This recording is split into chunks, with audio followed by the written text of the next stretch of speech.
Hi there. Welcome to another kitchen reading. Today I'm going to be doing chapter 2 from the book Things I Would Have Told My Children If I Had Them, An Adult's Guide to Living in Connection. And chapter 2 is titled Children Learn What They Live, Adults Learn Through How They Live. Upon awakening, my attention was drawn into myself, waiting for my body to rise and take a journey yet unscripted. What shall I do today? I am thinking about my current life situation and asking, what do I say about myself when I meet people? When they ask me, what are you doing now? I tell myself I can't keep reliving that. I'm in a transition. And I dread having to explain over and over again what that means. Until now, I have lived my life outwards from the space I made for my job or the relationships that took up my time. What do I really want people to know about me? If indeed I must say something, what is your story? From what parts of yourself do you live? Is your story fixed or ever changing? When you meet someone for the first time and introduce yourself, apart from your name, how else do you define yourself in that moment? What influences what you choose to share? Notice how you most often define or describe yourself, and you will know from what parts of yourself you live. Then look to see if you think those parts of you are fixed or ever changing. Hi, my name is Cherise. Nice to meet you. I am here, living life as much as I can from my heart. I want to help the world. Yes, the whole world to live better. I love children. I love, love, love to laugh. I want to find a companion, someone to share my life with. That person, well, they would remind me to be my best self, and they would want to build a better world with me. Someone who, with all my heart, I would want them to be whole and for them to live with their heart and follow their own path. I remember on our bedroom door, my parents had put up the poem, Children Learn What They Live by Dorothy Law Nolte. I would look up from my bed, and there it was every day. It was a paper poster, no illustrations or bright colors, a beige background with black letters. It curled, yellowed, crinkled, and cracked over the years. But I read it again and again. What was most precious about it was that it never said that children should learn maths and science. It was about giving children rich lives and imbuing them with a sense of self that was bright and full of love and self compassion. It talked about how to connect deeply to ourselves and to others. Here is the poem. If children live with criticism, they learn to condemn. If children live with hostility, they learn to fight.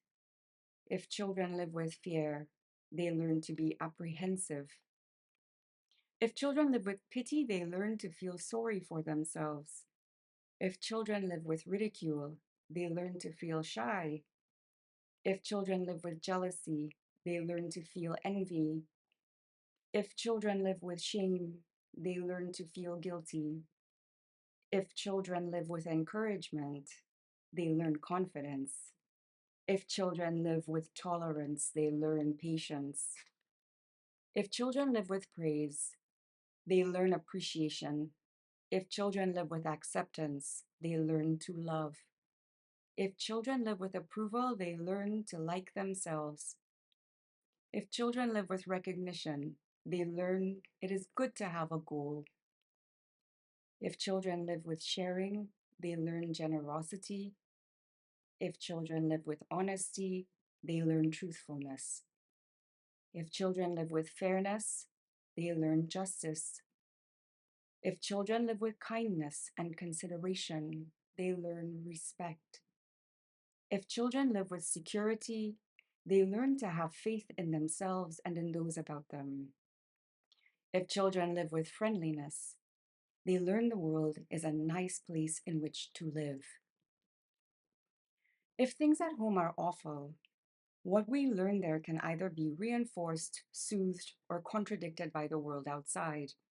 As children, we look to find ourselves reflected in the world around us, and what we find can be so confusing. It is not much different for us as adults. Who am I? As complex as socialization is, and as dark and scary the world is in many ways, we must and can learn to value ourselves for ourselves and not relative to how others value us. We can cultivate self love. If we don't do that, what sticks with us is the guilt, blame, shame, anger, and pain. Consider that what we think of ourselves will reveal a world that reflects that. If we see the light in ourselves, we will look for light everywhere, and we will look to bring light to the places and spaces we occupy. What we contribute to the life of others begins with understanding. It begins with what we seek to understand about them and ourselves. Learning in schools generally focuses on whether we will be employable and limit what we experience as adults to the jobs we have and how we make money. It also recreates this same limited world over and over again. It's a narrow view of how a society can function. It's the life we have inherited and will continue to experience until we decide to change it. I ask myself, what else do I need to learn that can make my existence an exercise in wonder and not of struggle, not limited to what has been already shaped, already decided?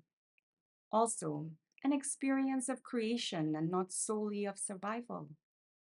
Nowadays, neuroscientists will talk to us about neuroplasticity, and thank goodness. When I was growing up, it was widely believed that our neurological networks were fixed, and after a certain age, then our brain cells started a slow death, and then kaput. No more intelligent life to be found in us by the time we were 75 or so, if you made it that long. Not anymore. Phew. The adult version of children learn what they live is that adults learn from how they live. We become our own lifelong parents. What do we teach ourselves? How do we continue to raise ourselves? What are the lessons I reinforce to me? Adults Learn from How They Live by Cherise Adjodha. If adults live with self criticism, they learn to self condemn. If adults live with fear, they learn to justify fear based beliefs.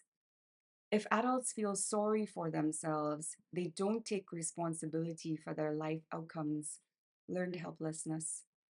If adults live with shame, they hide who they are from themselves and from the world. If adults live with guilt, they live to please others and never feel worthy of love. If adults live with a sense of justice, they learn to be advocates for those who are deprived and vulnerable. If adults live with self respect, they learn to care for and respect the needs, feelings, and perspectives of others. If adults live with love in their hearts, they experience the world as a loving place. If we allow it, passion will guide us to all we need to find our place in the world. The most important things to learn about who you are, the most important things to learn are about who you are, not who you should become. Key points. What you think of yourself will reveal a world that reflects that. What we contribute to the life of others begins with understanding. It begins with what we seek to understand about them and ourselves. Children learn what they live. Adults learn from how they live. The most important things to learn are the things that reveal to me who I am, not who I should become. Thank you for being here with me today. Do support me and buy these books on Amazon, things I would have told my children if I had them, as well as my book of poetry, Yeshua. You can find more information on my website. The address is at the bottom of this video. As well, in the YouTube description, I will give you all the other information you need to connect with me. Take care.